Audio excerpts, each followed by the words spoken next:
मैं हूं खुशबू कुमारी और आप देख रहे हैं 4 AM टुडे टीवी। तो चलिए नजर डालते हैं इस खास और बड़ी खबर की तरफ। आज दिन भर की राजनीति में सबसे बड़ी खबर है, वोट चोरी के आरोपों को लेकर कांग्रेस और चुनाव आयोग आमने सामने आ गए। चुनाव आयुक्त ने प्रेस कॉन्फ्रेंस करके राहुल गांधी पर पलटवार किया और कहा कि या तो सबूत के साथ हलफनामा दीजिए या फिर देश से माफी मांगिए। सारे मीडिया के समक्ष ये कहना कि अगर मतदाता सूची में आपका नाम एक बार और है तो आपने 2 बार मतदान किया होगा और कानूनी अपराध किया होगा, और मेरे सारे मतदाताओं को अपराधी बनाना और चुनाव आयोग शांत रहे, संभव नहीं।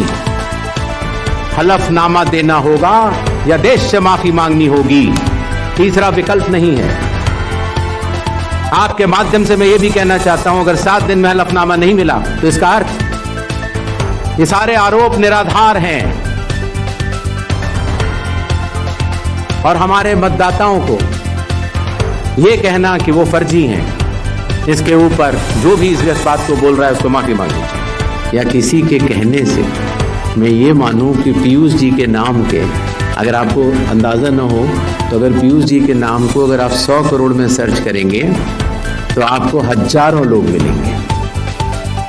अब कौन से पीयूष जी का नाम काटा जाए, कौन से पीयूष जी 2 हैं ये?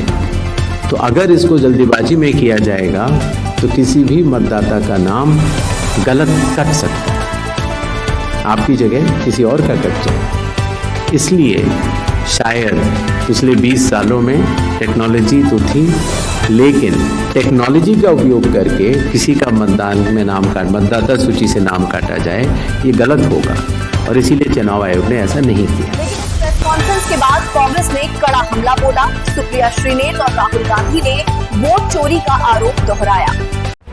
ज्ञानेश कुमार जी, आप इस देश के मुख्य चुनाव आयुक्त हैं, क्या लाज शर्म मर्यादा पूरी तरह से खत्म हो गई है? आप एक तो वोट चोरी कर रहे हैं और उसके बाद सीना चोरी कर रहे हैं। आप कितनी भद पिटवाइएगा अपनी और एक संवैधानिक संस्था चुनाव आयोग की, जो कि इस देश में निष्पक्ष चुनाव कराने की जिम्मेदार है। खैर, आज आपने एक प्रेस कॉन्फ्रेंस करी और उस प्रेस कॉन्फ्रेंस से आपकी और भद पिट गई। कुछ चीजों का जिक्र पहले करते हैं। पहले चीज का जिक्र है, आपके पास किसी चीज का कोई जवाब नहीं है। आपसे सवाल पूछा गया, महाराष्ट्र में टोटल वोट वहाँ की अडल्ट पॉपुलेशन से ज्यादा कैसे है? कोई जवाब नहीं। SIR कितनी हड़बड़ी क्या थी बिहार में? कोई जवाब नहीं। 60% बिहार बाढ़ से ग्रस्त है, इतना जरूरी क्यों था SIR कराना? कोई जवाब नहीं। एक ही पते पर इतने लोग कैसे हैं? कोई जवाब नहीं। फिर आते हैं आपके कुतर्कों पर, क्योंकि मुझे समझ में नहीं आ रहा कि आपके कुतर्कों पर सिर पीटा जाए या हंसा जाए।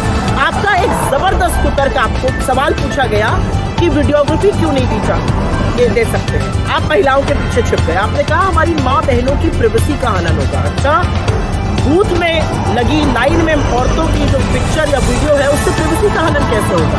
ये वीडियो तो टीवी दिखाता है, अखबारों में छपती है ये तस्वीरें, और ये प्रिवेसी कहाँ जाती है जब हमारी मुस्लिम बहनों के नकाब उठा उठा के आपके पुलिसकर्मी और वरिष्ठ अधिकारी देखना चाहते हैं वोट के दिन, तो महिलाओं के पीछे मत छुपिए। दूसरा, आपसे सवाल पूछा गया ये शून्य मकान कहाँ से आते हैं?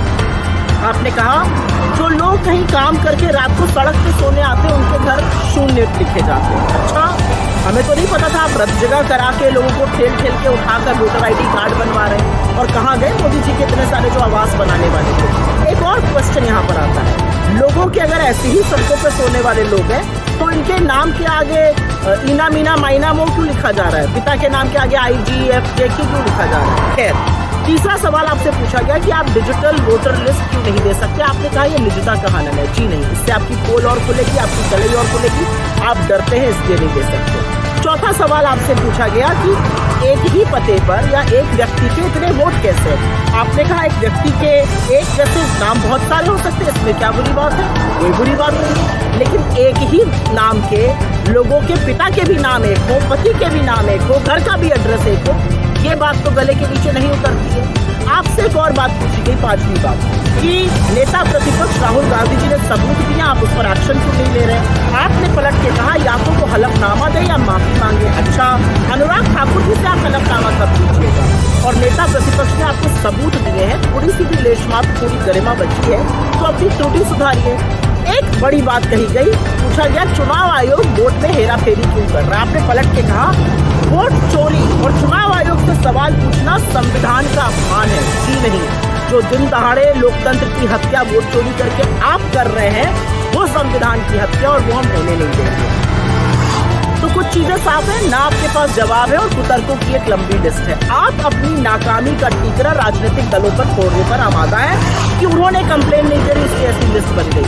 अरे लिस्ट बनाना आपकी जिम्मेदारी है, निष्पक्ष चुनाव कराना आपकी जिम्मेदारी है, फ्री एंड फेयर इलेक्शन हो आपकी जिम्मेदारी है। आप कोई सरकारी खर्चे पर मौज मस्ती करने के लिए, झुंझुना बजाने के लिए, सरकार के चरण वंदन के लिए थोड़ी बैठे हैं। आज एक चीज लेकिन साफ हो गई कि मोदी जी ने चीफ जस्टिस ऑफ इंडिया को चुनाव आयुक्तों के चयन से क्यों हटाया था, क्योंकि अगर नहीं हटाते तो उनको ऐसी मनमर्जी कठपुतलियां कैसे मिलती। राहुल गांधी ने सबूत के सहित आपके सामने तथ्य रखे हैं, आपके पास एक भी तथ्य का जवाब नहीं है, कुतर्क है, और ज्यादा से ज्यादा तरीके से आप बीजेपी के स्पोक्सपर्सन जैसे साउंड कर रहे हैं। एक बात याद रखिएगा, लोकतंत्र में वोट देने का अधिकार सबसे मजबूत और ताकतवर हथियार होता है, उसके साथ खिलवाड़ मत करिए।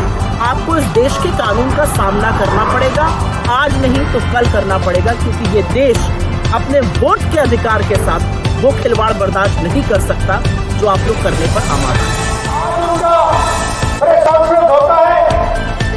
मैं उनसे पूछना चाहता हूं, आपने कानून बनाया, आपने सीसीटीवी का कानून बनाया, फिर आपने उस कानून को बदला क्यों?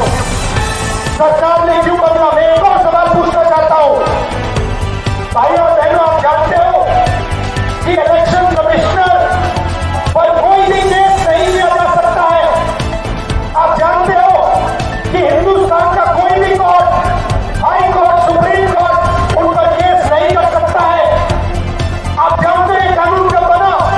जानते हो 2023 में ये कानून बना। ये कानून 2023 में क्यों बना? क्योंकि नरेंद्र मोदी और अमित शाह ये चाहते हैं कि इलेक्शन कमीशन के खिलाफ कोई कार्रवाई नहीं कर पाए, क्योंकि इलेक्शन कमीशन उनकी मदद कर रहा है, उनके साथ वोट चोरी कर रहा है। और हमने इंडिया गठबंधन के बिहार के नेताओं ने मन बना लिया है कि बिहार में हम वोट चोरी नहीं होने देंगे। सवाल नहीं उठता, वोट चोरी नहीं होने देंगे। ऐसी ही बड़ी खबरें लगातार देखने के लिए चैनल को सब्सक्राइब करें और बेल आइकन दबाकर ऑल का चुनाव करें। धन्यवाद।